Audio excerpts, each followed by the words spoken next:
Hello! So this week I've got some more goodies and a bit of a teardown to get into. So let's get on with it, see what we've got. I'm kind of dying to get in.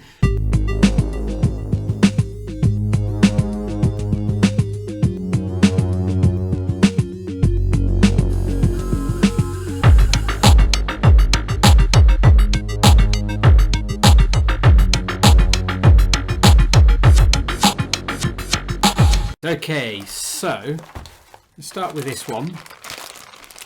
It says sourcing map. So here I've just got a bunch of battery boxes. These are for an upcoming project. They've just got some cables on them. I think they are tin. Amazon, it appears, do batteries. I suppose why not, but Amazon Basics looks like it's their own brand. And I'm quite interested in trying those. And these are not just batteries, but they are AA rechargeables. There was a robot that is yet to be seen in video that I brought to the London Arduino Day 2017 in the Mcu Base in Herne Hill, kind of south of the river in London. I brought 4 robots, but one of them had a bunch of power issues. It was the newest one. I'd only thrown it together a couple of days before, and I tried using a USB power bank. Now, the thing with USB power banks is, in terms of amperage, they will have a controller. The controller will probably max out and stop at 1 amp. So if you've got a Raspberry Pi and some motors and a servo motor, then if you try to run it all at once, it will just die. And that's exactly what happened on the day.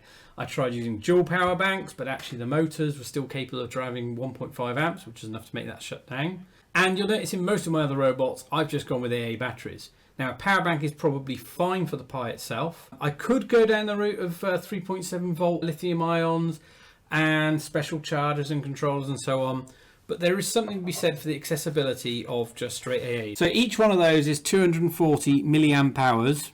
Was that 16 hours? Well, if I can get 16 hours on a robot, I'd be happy. I don't think so. So these and these are intended to go onto my latest robot, and I'll be showing that in my next video. Those who went to Herne Hill have already seen it.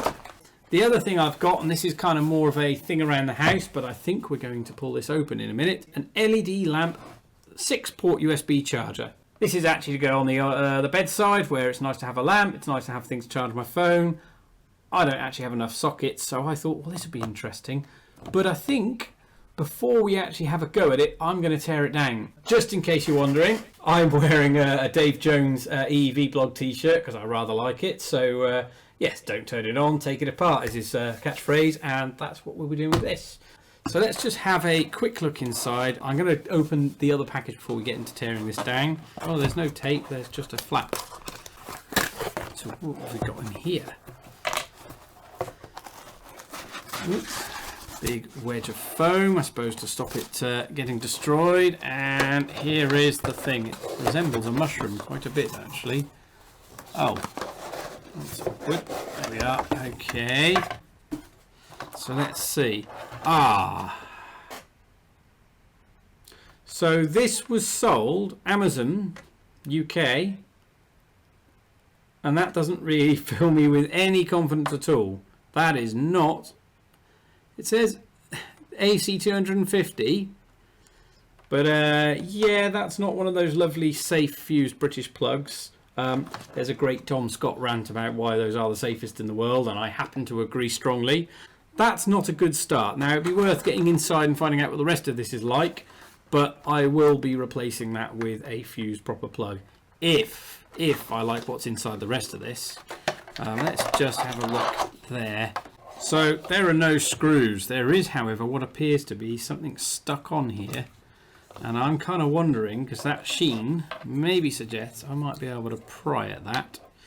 Hold on, I promised I'd get the other package open before I got in there. Slow down there, cowboy. The other package has come from China, and I think I know what this is. So this has also come from IC Station, who, if you'll remember from previous videos, sent me the JDY08 Bluetooth module. They have sent me Another NodeMCU. Hurrah! I can add it to my collection. There's always room for more. And I think young Jonathan wanted to build a robot, so perhaps we'll put one in there. Perhaps we'll even put MicroPython on it. And this thing, so the ICSH0448, and we'll get in and I'll explain what it is.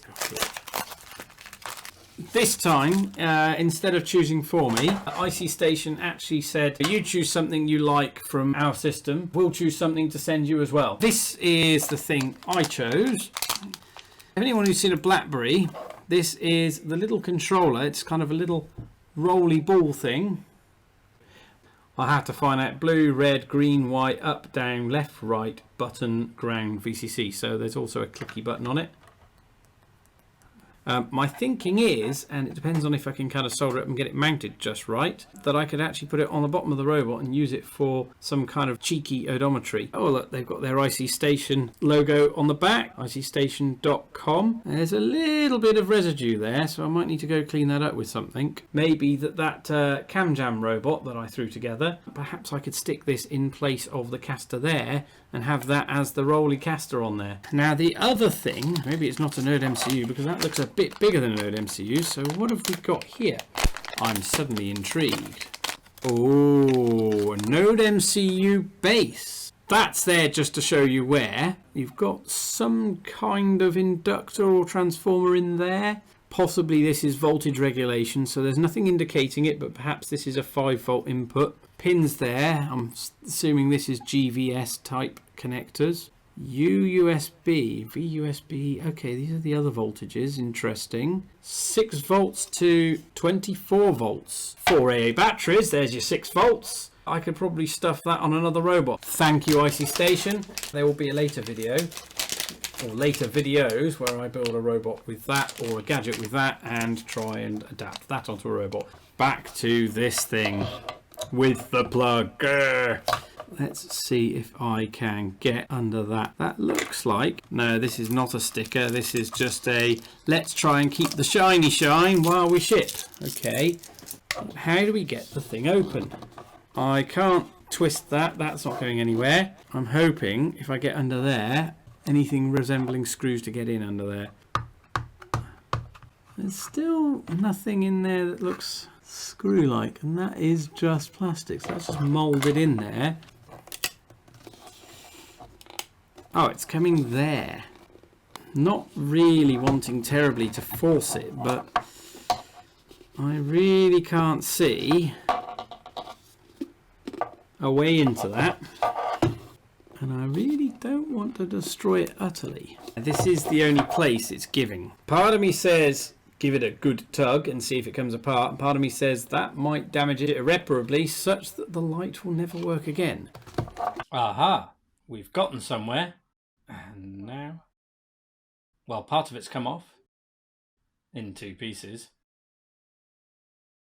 What was actually holding it then? Ah, look, that's what appears to be a screw. So I've definitely opened it from the wrong way up, because that's a screw there. There must be a similar screw holding it here. So I've got to try and get in from this side. How can I get this mushroomy thing off? Ah, yes I can. Of course, it's probably got the touch panel bit on. Right, okay, there's your connector. There's your touch panel and LEDs. There are screws, and we can pull the touch bit out.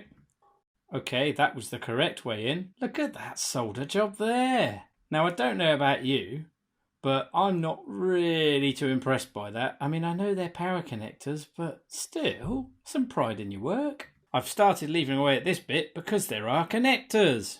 And there are also big sticky pads sticking into the board. Did I ever say how much I despise glue? That means I might be able to take that whole LED ring assembly off here, if only I can get under those pads. There's one adhesive pad gone, and we're in. There's the LED ring. Okay, let's unscrew this bit. One out. Unplug the connector for this board. That came off easy. Oh, goodness. What is that? It looks like a Mr. Whippy ice cream. Goodness. You got some nice big fat power tracks right there. And this device here, under the microscope. And it's an SGL8022W. That's a single channel DC LED control touch chip.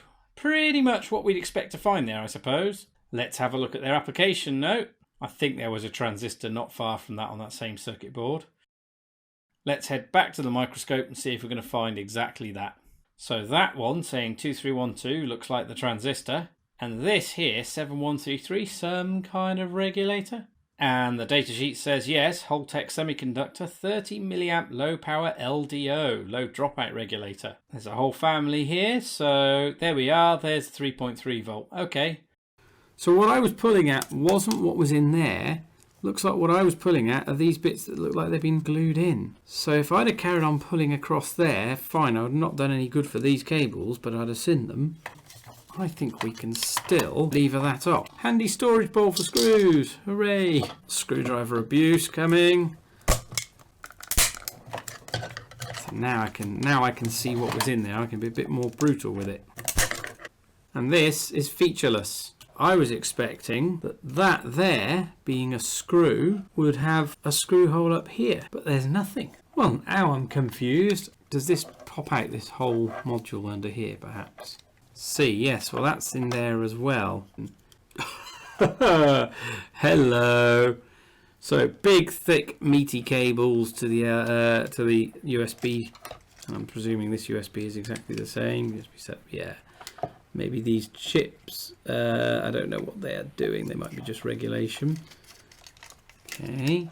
So the rest of that just pulls out. Those are truly bizarre. They look like screws went in them. If any viewer knows what that is, maybe it's just long bits they've glued in. I mean, yeah.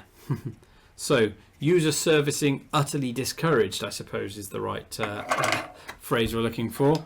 Okay, so let's have a look at this. We have these two, which were actually fairly well attached. They're only flapping the breeze, so I pulled it apart. We've got a great big transformer. We've got rooted cutout. Okay, manufactured 2015, according to that date code, some opto across there. Is that going to be, that there I suspect is going to be some kind of diode bridge device. Big thick thing, is that current measurement? This routing here between what's probably the high side and the low side. So on the high side, and some rather iffy placing on that there. I don't know if you can kind of see how that's not quite on.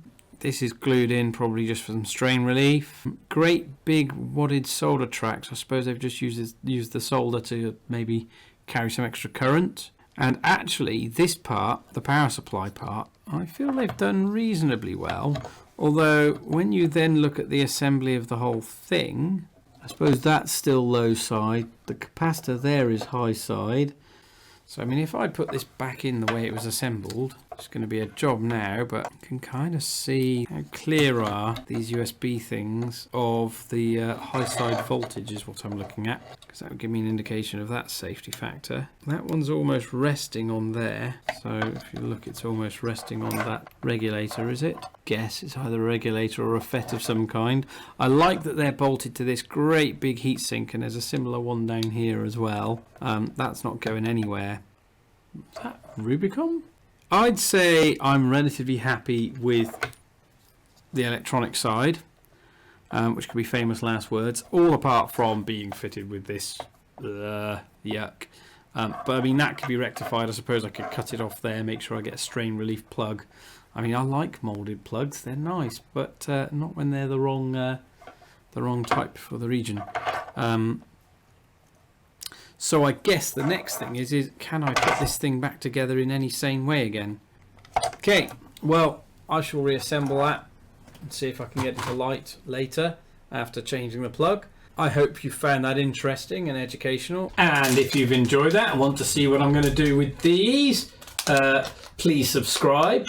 Give me a thumbs up if you liked it, or down if you didn't. Please comment below with any questions and I'll try and answer them.